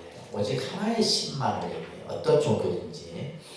근데 이제 불교만큼 이렇게 다양한 어떤 그 부처님이 등장을 하고, 또 부처님만 계신 것이 아니라 그죠? 보살도 또 많은 보살들이 나오고, 또 보살만 있는 것이 아니라 또 우리가 화엄성중이라고 하는 이 신중들도 많이 또 나옵니다. 그러다 보니까 이제 불자들, 처음 불교를 접하는 분들이 도대체 어떤 분은 약사엘의 불을 믿고, 어떤 분은 소가모니 불을 믿고, 어떤 분은 뭐 아미타불 신앙을 하고, 그죠? 다 제각각이에요. 그러다 보니까 이제 어떻게 보면 신앙의 일관성이 좀 없다라고 이렇게 얘기를 합니다. 왜냐하면 너무나 다양한 신앙들이 있다 보니까. 그래서 우리가 기도도 보면 가는 기도도 있고, 지장 기도도 있고, 약사 기도도 있고, 뭐 산신 기도도 있고, 실성도 있고, 예를 들면 마치 어디 백화점 가서 물건 고르듯이 그 정도로 이렇게 다양하다는 거예요. 그러다 보니까 이제 신앙을 하는 데 있어서 이것을 제대로 이해하지 못하면은 굉장히 혼돈을 많이 겪게 돼요. 그래서 이제 그러한 부분들을 여러분들이 이제 잘 이해하기 위해서 불타관이라는 개념을 조금 보셔야 됩니다. 첫 번째 이제 우리가 부처님 하면 여러 부처님들을 우리가 이제 일컫지만은 역사상 또 현존의 지금 불교라는 종교를 창시한 그죠? 부처님은 바로 서가모니 부처님이에요. 무슨 부처님요? 서가모니 부처님. 그러니까 우리가 이제 통상적으로 부처님 하면 여러분들 그냥 서가모니 부처님이라고 이해하시면 됩니다. 경전에서 설하는, 그래서 예를 들면 이제 전부 이제 이 모든 그 경전의 말씀들이 서가모니 부처님의 법으로부터 나왔기 때문에, 그래서 우리가 이제 이 인류 역사상 또 우리가 현존하는 불교라는 종교를 창시하신 분은 바로 서가모니 부처님이에요. 자, 그래서 여러분들이 서가모니 부처님에 대해서 좀 정확한 이해를 가져야 됩니다. 그래서 제일 처음에 여러분들이 배웠던 것이 이제 부처님의 생애죠. 그 부처님의 생애는 결국 서가모니 부처님의 삶을 우리가 쭉 살펴봤던 겁니다. 자, 우리가 이제 부처님은 어떠한 분이냐? 부처님을 다양하게 경전에 선설하고 있습니다. 나는 일체에 뛰어나고 일체를 안다. 우리가 이제 흔히 기독교 신앙에서는 전지전능하시다라는 이런 표현이 많이 나와요. 그들이 기도할 때마다 하는 것이 전지전능하신 우리 아버지 하나님이라는 표현이 많이 나오는데, 그 전지전능이라는 말이 바로 이 말이에요. 일체에 뛰어나고 일체를 아는 분이다. 나와 같은 자 없고 이 세상에 나와 비할 자도 없다. 부처님은 나는 일체를 이긴 승자요 일체를 아는 지자다. 이런 표현들이 나오는 겁니다. 부처님은 일체를 이긴 승자요. 이 세상에서 가장 위대한 승리자는 누구냐? 바로 서가모니 부처님입니다. 이 세상에 가장 뛰어난 지혜로운 분은 누구냐? 바로 서가모니 부처님이다. 이런 이제 부처님에 대한 이런 표현들이 나오고 있습니다. 부처님은 과거, 현재, 부처라는 것은 과거, 현재, 미래의 모든 것을 밝은 지혜로 환히 알아서. 자, 여기서 중요한 말은 닦아야 할 것은 이미 다 닦고 끊어야 할 것은 이미 끊었다. 이 말을 잘 이해를 하셔야 돼요. 닦아야 할 것은 이미 다 닦았어. 다시 말해서 수행의 완성을 이룬 거예요. 그죠? 또 끊어야 할 것은 이미 끊었다라고 하는 것은 번뇌를 다 소멸했다. 그래서 우리가 이제 그 이름을 뭐라 한다? 부처님이라 한다. 그러니까 부처라는 의미는 우리가 이제 깨달은 자, 부처의 의미는 뭐라고요? 깨달은 자다. 또 예를 들면 세간에 눈을 뜬 자 이런 표현을 하게 돼요. 이 세상의 지혜로서 눈을 뜬 자를 부처님이다 라고 얘기를 하는 거예요. 그래서 우리가 이제 이와 같이 부처님에 대한 여러 가지의 그러한 설명들이 경전에서 설해지는 겁니다. 우리가 이제 그 밑에 보면 그렇기 때문에 우리는 늘 부처님을 찬탄해요. 자, 따라합니다. 천상천하무여불 시방세계 영무비 세간소유 아징견 일체무유여불자. 이 개송 이제 우리가 여러분들 기도할 때마다 그죠? 항상 하는 개송인데 천상천하에 부처님 같은 이 없고 이 세상에 부처님 같은 분이 없다. 그래서 우리가 예를 들면 세계적으로 많은 위대한 성자들이 있죠. 예수를 비롯해서 공자, 소크라테스 이러한 위대한 성자들이 있지만은 그 성자들 중에서도 가장 위대한 성자가 바로 부처님이다. 서가모니 부처님이다. 시방세계 또한 비할 자 없다. 비교할 자도 없네요. 어디 부처님을 누구와 비교를 해요? 비교의 대상이 될 수가 없는 거예요. 세간에 있는 나의 진실된 견해로는 이 세상의 온갖 지식, 온갖 정보를 다 살펴봐도 일체 부처님 같은 분은 없다. 일체 무유여불자다.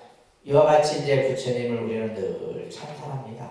그래서 가장 이 세상에 존귀한 분이라 해서 우리는 뭐라요? 부처님을 세존이라고도 이렇게 불리시는 거예요. 이 세상에서 가장 위대하신 분이다. 자, 이러한 이제 부처님에 대해서 우리는 이제 서가모니 부처님께서 내가 이 세상에 오기 이전에도 부처님이 계셨고 내가 이 세상을 열반에 든 뒤에도 또 한량없는 수많은 부처님들이 계신다. 자, 이렇게 이제 설명하면서 자, 이걸 여러분들이 조금 이해를 하셔야 돼요. 우리가 이제 이 세상의 존재하는 모습은 시간과 공간이라고 하는 틀 속에서 모든 것들이 생성되고 그죠? 유지되고 변화되는 거죠. 그죠? 시간. 그러니까 시간을 얘기할 때 과거, 현재, 미래라고 하는 그죠? 이 시간을 얘기합니다. 과거, 현재, 미래. 지금 오늘이라는 우리가 시간을 오늘 현재라는 지금 이 시간을 살고 있지만 여러분들이 이미 벌써 아침 집에서 떠나기 전 시간은 과거의 시간인 거예요. 앞으로 또 저녁 시간은 다가올 미래의 시간이고 그죠? 그러니까 하루라는 시간 속에 살면서도 이게 과거, 현재, 미래가 동시에 나타나는 거고 또 어제는 과거의 시간이었고 내일은 미래의 시간이고 그럴 때 우리는 시간이라고 하는 이 흐름 속에서 우리는 살아가죠. 그죠? 뿐만이 아니라 공간도 마찬가지예요.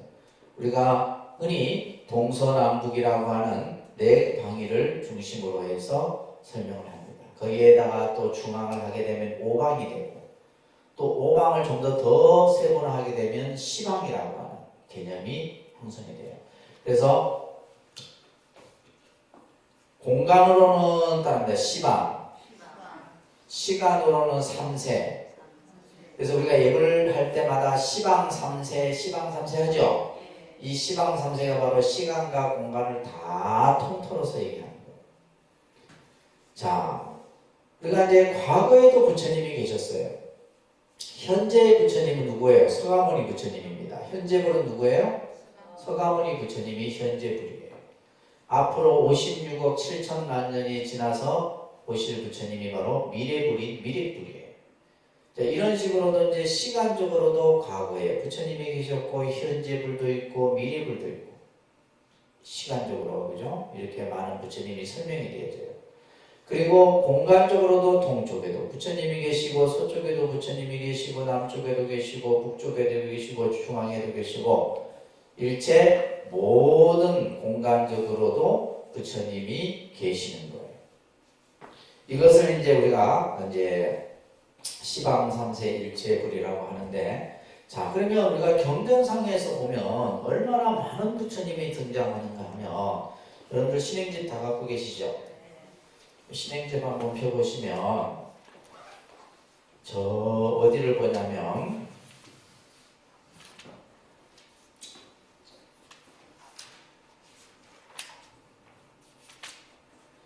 286쪽에 보면 이 아미타경이라는 경전은 서방에 계시는 아미타 부처님을 내용을 설하고 있는 경전인데 286쪽에 보시게 되면 동방에 밑에 두 줄에 보면 동방이라는 날이 있죠, 그죠? 동방에 또한 부처님이 계시는데 아초, 피불, 수미, 상불, 대수미불, 수미강불, 묘불 이와 같은 부처님들이 항아사수 제불이에요. 항아사수. 항아사라는 말은 인도에 가면 겐지스 강이 있어요. 그 겐지스 강을 항아라고 그러는데 그 겐지스 강에 있는 모래를 항아사라고 해요. 항아사고 그 모래수를 항아사수 이렇게 하는 거예요. 그러면 모래의 수만큼의 많은 부처님이 계시다는 거예요. 엄청 셀 수 없어요.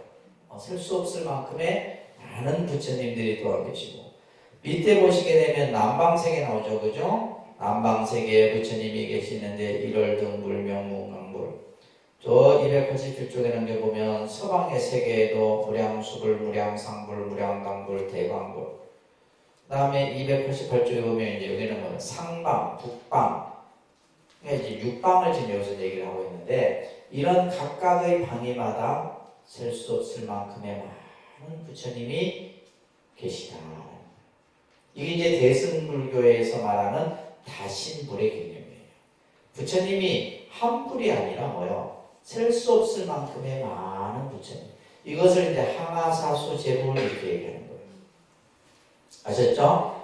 자, 이렇게 이제 부처님들이 많은 부처님들의 설명이 되어지는데, 자, 이 개념을 이제 교리적으로 조금 설명을 드리자면, 자, 초기 불교 시대 때 부처님 당시 때는 서가모니 부처님이 중심이었어요. 그때는 서가모니 부처님이 뭐 과거불도 얘기하고 미래불도 얘기하고 동방의 부처님도 얘기하고 많은 부처님을 얘기했지만은 부처님이 현존했을 때니까 뭐예요? 서가모니 부처님만이 중심이었단 말이에요. 그러다가 부파불교화 시대면 이제 부처님이 설하신 가르침 이 진리 또한 불로서 인식을 하게 돼요.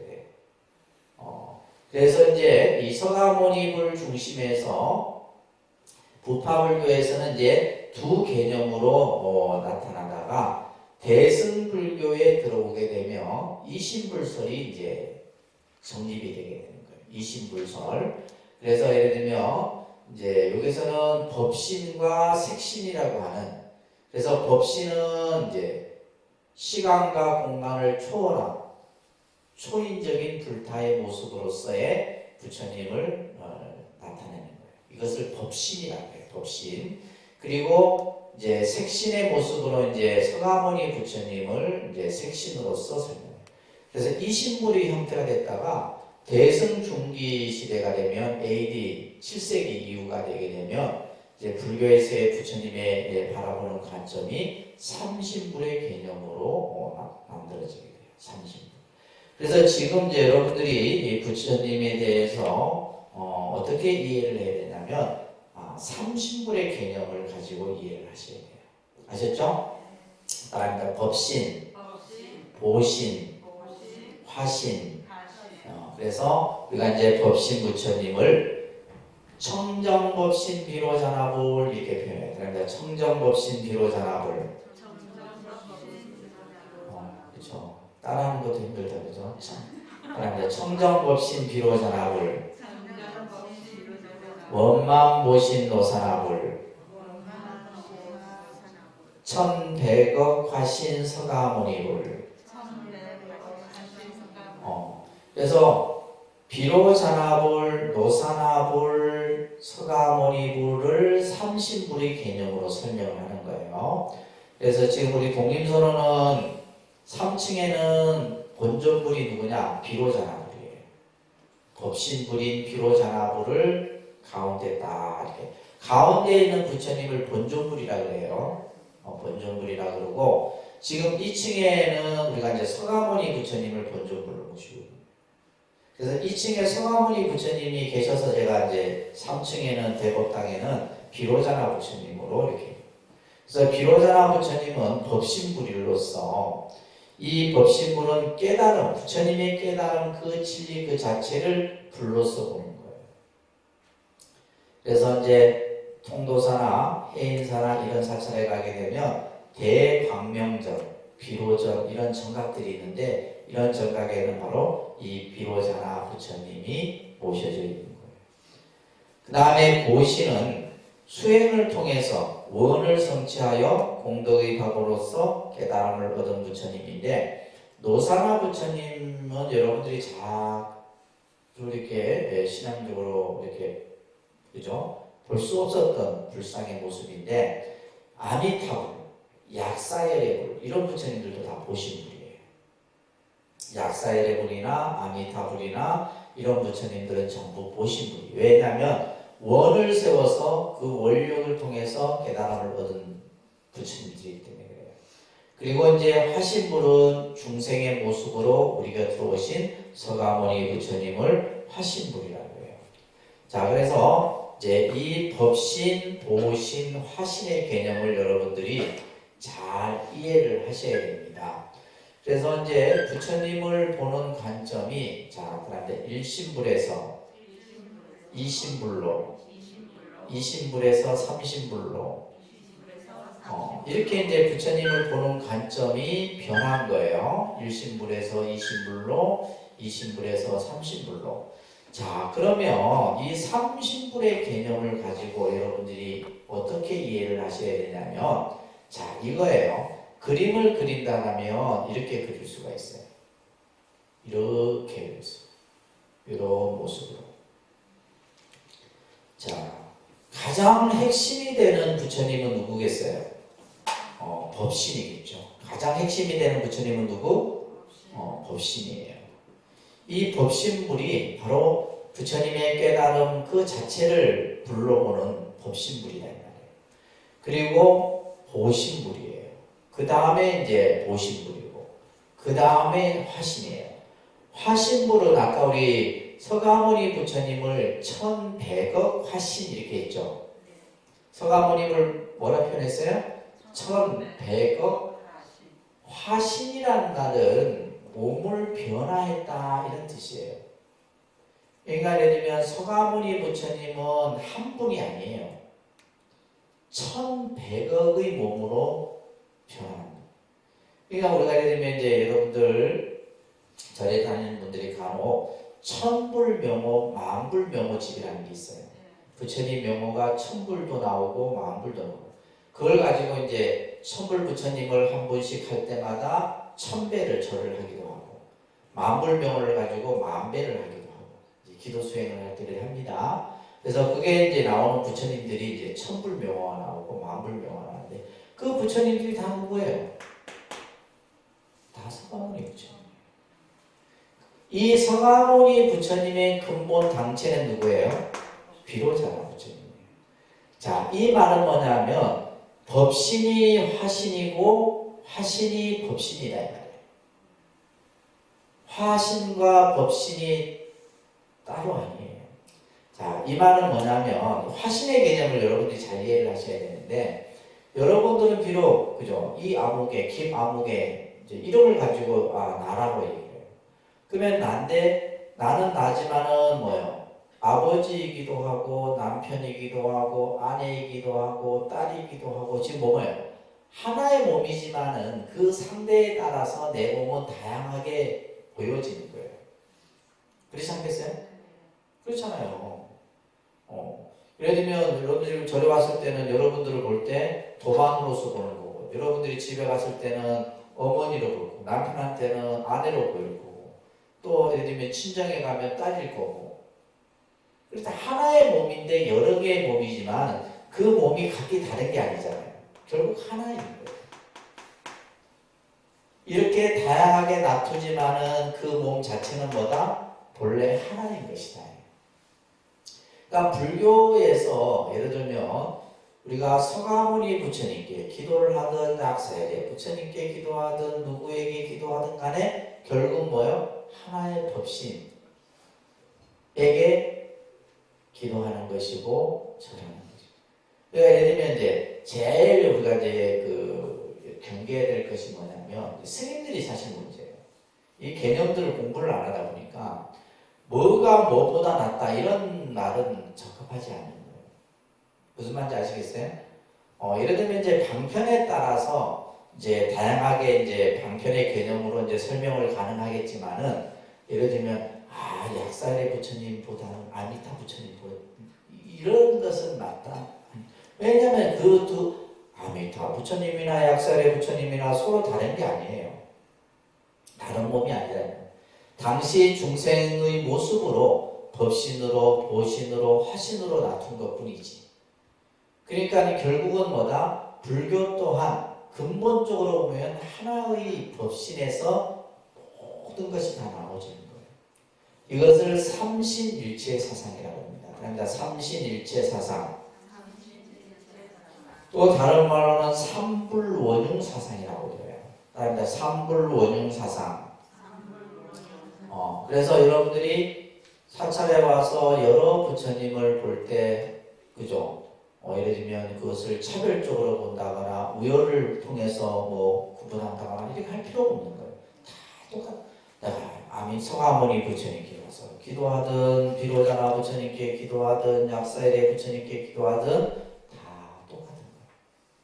아시겠죠? 다 똑같은 하나의 부처님이라는 거예요. 하나의 부처님의 모습인 거예요. 단지 비춰지는 모습에 따라서 아까도 얘기했듯이 여러분들이 하나의 몸이지만 아내로 비춰질 때도 있고 딸로 비춰질 때도 있고 그냥 아줌마로 비춰질 때도 다 다르잖아요. 똑같은 하나의 몸인데 비춰지는 모습에 따라서 다 다른 거예요. 무슨 말인지 이해되세요? 그러니까 우리가 신앙을 할 때 모든 부처님은 다 같은 하나의 모습 속에서 서해지는 거예요. 이것을 이제 우리가 불신간의 개념에서 여러분들이 잘 이해를 하셔야 되고, 그래서 부처님께서는 나의 육체는 비록 멸하지만 법신은 영원히 머물러 없어지지 않는다. 육신은 없어지지만 법신은 없어지는 것이 아니다. 그래서 내가 멸도한 뒤에 계율과 법으로 너희들의 스승을 삼아라. 이런 말씀을 하고 계시는 겁니다. 자, 이와 같은 우리가 부처님을 열애라고도 표현하죠. 열애. 부처님을 열애. 뿐만이 아니라 부처님은 10가지 이름이 나와요. 10가지. 여러분들은 이름이 몇 개예요? 하나밖에 없죠. 이제 수계받으면 하나 또 생긴다. 그죠? 저는 이제, 저 같은 경우는 이제 당호가 또 있죠. 당호가 있고, 옛날 더 큰 스님들 같은 경우는 임금이 내리는 시호가 있었어요. 그래서 우리가 이제 큰 스님들 보면 보통 이름이 4가지 정도. 근데 이제 부처님을 명호라고 합니다. 명호. 부처님의 명호. 부처님 이름 하면 안 돼요. 명호라 하는데 그 명호가 10가지를 열애시포라고 해요. 다른데 열애시포, 열애, 은공, 정변지, 면행조, 선서, 세간의, 무상사, 조장부, 천인사, 불세존. 이렇게 이제 부처님의 명호들이 여러 가지 명호가 나옵니다. 그 중에서도 보면 조장부라는 말은 부처님은 중생을 잘 길들이는 분이에요. 중생들이 올바른 길로 갈 수 있도록 잘 길들이는 분이 바로 부처님. 그래서 부처님을 삼계도사다. 우리 아까 예불문에도 나왔죠, 그죠? 도사라는 말은 무슨 묘수를 부리는 이런 도사가 아니에요. 그 도자가 인도할 도자입니다. 이 인도할 도자는 뭐냐면 올바른 길을 인도해주는 스승이다 이런 뜻이에요. 중생을 항상 올바른 길로 인도해주는 스승이다 이런 의미에서 도사라는 말을 쓰고, 또 아까 얘기했듯이 세존, 세상에서 가장 존귀한 분, 또 세간에라에서 세간의 모든 것을 완전히 아시는 분, 또 무상사라에서 가장 위대하고 높으신 분, 이렇게 이제 부처님의 명호가 10가지를 우리는 늘 칭송을 하는 겁니다. 그래서 이 10가지의 명호를 가지고 계신 분이 바로 서가모니 부처님이고 아미타 부처님이고 약사일의 부처님이고 우리 경전에 나오는 수많은 깨달음을 얻으신 부처님들이다. 아시겠죠? 자, 이러한 부처님이 가지고 계신 명호와 더불어서 우리는 18불공법을 여러분들이 교리적으로 이해를 하셔야 돼요. 자, 우리는 부처님이 위대하다고 하는데 왜 위대할까? 그죠? 도대체 부처님이 어떤 분이길래 2600년, 2700년이 내려오는 동안에 많은 사람들이 부처님의 가르침을 믿고 따르고 배우고 심지어는 스님들은 그죠? 모든 것을 다 버리고 출가를 해서 그 부처님의 진리를 깨닫기 위해서 수행을 하고 또 여러분들도 마찬가지잖아요. 부처님의功德이 얼마나 크길래 내가 살아가는 삶의 과정 속에 불교라는 종교를 택해서 부처님께 와서 기도하고 수행하고 공양을 올리고 하는 이러한 종교적 신앙생활을 하는가? 이런 것들을 한번 여러분들이 생각해 봐야 된다. 그냥 예를 들면 뭐 누가 하라니까 좋으니까 하고 그죠? 가자니까 하고 이러면 안 된다. 정확한 자기의 개념을 가지셔야 돼요. 그래서 이 18불공법은 부처님만이 가지고 있는 위대한 힘을 얘기해요. 첫 번째가 심력입니다. 따라합니다. 심력. 10가지 요지하는 일체를 요지한다는 말은 두루 아는 힘을 가지고 있어요. 10가지 마음의 힘. 자, 이 힘을 보면 뭐 엄청납니다. 네 번째 보시면 중생의 근기를 다하는 힘을 가지고 있어요. 중생을 딱 보면 저 중생이 어떻게 제도해야 될지, 근기가 어떤지 이걸 그냥 한눈에 딱 알아봐요. 그렇죠. 우리가 이제 예를 들면 수행을 많이 한 분들은 여러분들 딱 보는 순간에 여러분들 전 재산이 다 나와요. 그냥 다 나온다. 살아온 흔적, 삶의 모습들, 가지가지 그 얽히고 설킨 인연들, 부처님은 그와 같은 거예요.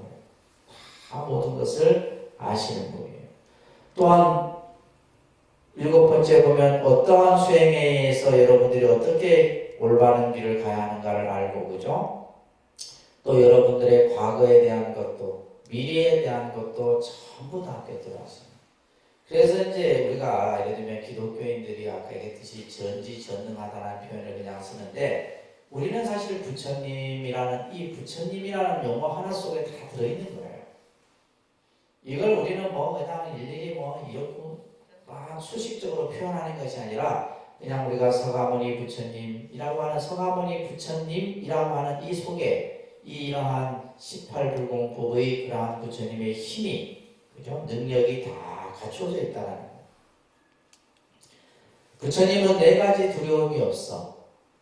부처님께서는 법을 사람에 있어서 그죠? 항상 자신감이에요. 예를 들면 우리가 그랬잖아요. 자신감이 없으면 내가 상대에게 어떤 얘기도 해줄 수 없는 거예요. 그래서 부처님은 일체 지자로서의 자신, 또 번뇌와 장애를 끊었다라고 하는 자신감, 또 법을 설하는 데 있어서 자유자재한 부처님의 스스로에 대한 믿음, 이런 것들을 부처님이 가지고 계시는 거예요. 항상 두려움이 없이, 그죠? 그 다음에 삼념주라고 하는 이 내용이 참 중요하죠. 또 부처님은 어떠한 경우라 해도 바른 의식을 가지고 항상 정념, 정지의 상태로 쉽게 말해서 마음이 흔들림이 없다는 거예요. 우리는 그렇죠. 누가 나에게 좀 잘해주면 좋아하고 잘못해주면 싫어하고 여러분들 그렇잖아요. 마음이 이리 갔다 저리 갔다. 그런데 부처님은 그렇지 않대요. 언제 어느 상황에서나. 그래서 밑에 보시게 되면 삼년주 가운데 보시면 누군가가 나를 신봉하더라도 부처님 거룩하십니다. 이렇게 신봉하더라도 그에 대해서 마음에 동요됨이 없어. 또 하나는 뭐요? 나를 신봉하지 않더라도 이게 이제 다른 종교와 다른 점이에요. 그들은 항상 안 믿으면 어떻게 한다요? 지옥 간다 그러잖아요. 불교는 그런 게 개념이 없어요. 부처님을 믿거나 믿지 않거나 부처님은 항상 어떤 상태? 정념, 정지의 상태에 머물러서 중생들을 항상 바르게 보신다. 이게 부처님입니다. 아시겠어요? 그래서 이와 같은 세 가지 바른 마음. 그 다음에 마지막 부처님이 가지고 계신 대비의 마음이에요. 대비의 마음. 부처님은 항상 중생을 늘 중생이 고통받는 그 괴로움으로부터 벗어나도록 하는 부처님이 가지고 있는 가장 큰 마음이 바로 대비심이다 라고 얘기합니다. 이와 같이 18가지의 아주 위대한 힘을 부처님이 가지고 계시는 거예요. 그렇기 때문에 중생들에게 항상 우리들을 고통으로부터 구제해 줄 수 있는 분이 바로 부처님이다. 또 우리는 부처님의 위대함을 뭘로 통해서 알 수 있냐면 부처님의 제자들을 통해서. 우리가 예수님은 12사도라 해서 12제자가 있어요. 이건 여러분들 외우셔야 됩니다. 이거는 기본적인 교리라서. 부처님은 10대 제자가 있습니다. 그러니까 10대 제자. 그래서 부처님은 10분의 아주 위대한 제자들을 거느리고 있어요. 예수님은 몇 분? 12분. 예수님 12분은 몰라도 돼요. 부처님 10대 제자는 꼭 기억하시란 말이에요. 아셨어요? 자, 따라합니다. 사리불 지혜제일, 목걸련 신통제일, 마가섭 두타제일, 아나율 청한제일, 수보리 해공제일, 부르나 설법제일, 마가전 논의제일, 우바리 지게제일, 라우라 밀행제일, 아난타 담원제일. 자, 이런 제자들이 아주 위대한 분들입니다. 그래서 이 10대 제자는 당시 신분계급으로 치면 바라문 왕족 출신들이 많아요. 우바리 존자만 이제 천민계급 출신이고 나머지가 전부 바라문 왕족 출신인데 특히 사리불 존자는 지혜제일이에요. 그래서 여러분들 바라냐 신경에 사리자 나오죠, 그죠? 이 사리자가 바로 사리불 존자예요. 그래서 지혜가 가장 뛰어났던 제자입니다. 정말 이제 부처님보다 먼저 열반에 드는데 부처님이 이 사리불 존자가 열반에 들었을 때 그렇게 슬퍼하셨다고 해요. 그래서 부처님의 가장 바른 법을 지혜로서 깨달은 존자가 바로 사리불 존자입니다. 그 다음에 목걸련 존자는 신통제예요. 신통. 그래서 가장 신통. 그래서 여러분들 우랑 문제와 관련돼서 이제 설명되어지는 제자가 바로 이 목걸련 존자죠, 그죠? 그래서 이 바라문족 출신이에요. 사리불과 함께 부처님 제자가 되기도 합니다. 아주 신통이 뛰어났다고 해요. 그 다음에 이제 부처님 제자 가운데 가섭이에요. 가섭. 마가섭 존자라고 상수제자입니다. 부처님의 법을 있죠, 그죠? 부처님 다음으로 법을 이은 분이 바로 가섭 존자인데 두타라는 말은 뭐냐면 청정한 수행자로서의 삶을 아주 검소하고 이런 어떤 삶을 사셨던 분이 바로 가섭 존자입니다. 부처님 당시에 이런 일이 있었어요. 이 가섭 존자는 탁발을 나가면 늘 가난한 집만 하는 거예요. 한 끼도 이제 정말 죽도 못 얻어먹는 그 가난한 집에 가서 공양을 받아요. 그러니까 공양을 받아오니까 늘 뭐야? 쌀뜨물 이런 것만 이제 받아서 오시는 거예요. 근데 아까 이제 우리 뒤에 보면 이제 아난존자라고 하는 제자가 있는데 이 아난존자는 늘 부잣집만 가요. 늘 부잣집만 가서 공양을 받아와. 그러니까 뭐 공양이 막 산의 진미를 받아오는 거예요. 그러니까 나중에 이제 스님들이 이제 불평불만들이 생겼을 거 아니에요. 그래갖고 이제 부처님께 그 얘기가 들어와. 그래서 부처님이 두 제자를 불러다가 가섭이여 너는 어찌하여 끼니도 먹지 못하는 그 가난한 집에 가서 공양을 받느냐 물어요. 그러자 이 가섭이 이런 얘기를 합니다. 부처님이시여 그들은 전생에 지은 복이 없어서 금생에 이렇게 가난하게 삽니다. 그런데 금생에 복을 짓지 아니하면 이 사람들은 다음 생에 또 다른 가난을 또 면치 못한다. 그래서 이들이 나에게 쌀뜨물이라도 쌀 한 톨이라도 나에게 공양을 올림으로써 이들로 하여금 가난을 벗어나게 해. 맞는 얘기잖아요. 그래서 아난 존자에게 뭐예요? 아나나 너는 어찌하여 부잣집만 가서 공양을 받느냐. 부처님이시여 이들은 전생에 지은 복이 있어서 금생에 부자로 태어나서 이러한 어떤 부를 누리고 살지만은 금생에 복을 짓지 아니하면 이 사람들은 다음 생에 가난해질 수 있다는 거예요. 그렇잖아요. 그래서 다음 생에 또 부자로서의 삶을 살 수 있도록 하기 위해서 제가 그들로 하여금 공양을 받는 겁니다. 이런 얘기가 경전에 나와요. 그래서 이 가섭존자는 아주 두타 수행을 가장 잘했던 제자고, 이 아나일존자는 왕자인데 나중에 이제 천한지를 얻게 됩니다. 수보리존자도 바라문족 출신이죠, 그죠? 그래서 공의 이치를 가장 잘 터득한. 그래서 금강경에 나오면 수보리라는 이제 이 제자의 이름이, 이 수보리와 부처님의 대화가 이제 이루어진 것이 금강경이라는 경전이죠, 그죠? 그다음에 부르나존자는 부처님 제자 중에서 설법을 가장 잘했어. 그러니까 의학에 능통을 하고 굉장히 아주 지식이 풍부했던 제자인데, 나중에는 이제 이교도들한테 몰배를 맞아줬습니다. 이 부르나존자가. 그래서 설법을 가장 부처님 제자 가운데 잘 설했다라고 얘기를 합니다. 그 다음에 마하가전년이라고 하는 이 제자는 논의라는 말이 뭐냐면 토론을 가장 잘했어요. 어떤 주제를 가지고 어떤 토론을 가장 잘 이끌었던 제자가 바로 마하가전년이에요. 우바리존자는 이제 계율을 가장 잘 지켰는데 이 천민족 출신입니다.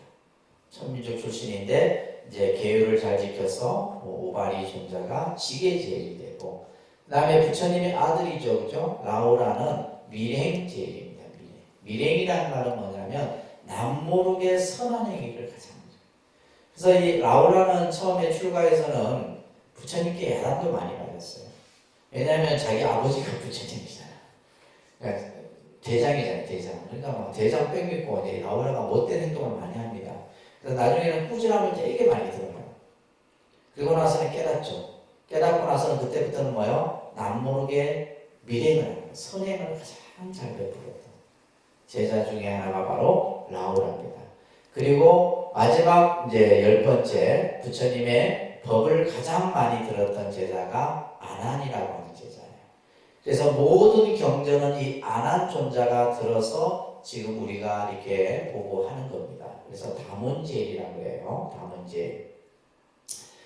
이런 이제 10분의 제자들이 부처님 제자에 있다라는 거. 이걸 통해서 우리는 또 한 부분의 부처님의 그런 어떤 위대성을 여러분들이 보실 수가 있습니다. 그래서 이제 불교에서 우리가 이제 많은 부처님이 등장을 하고 또 많은 보살이 등장하고 하지만은 그것은 결국 전부 뭐다? 하나의 불, 법신불에서 모든 것은 비롯된 것이다 라는 그러한 불신의 개념을 여러분들이 잘 이해하시기 바랍니다. 아셨죠?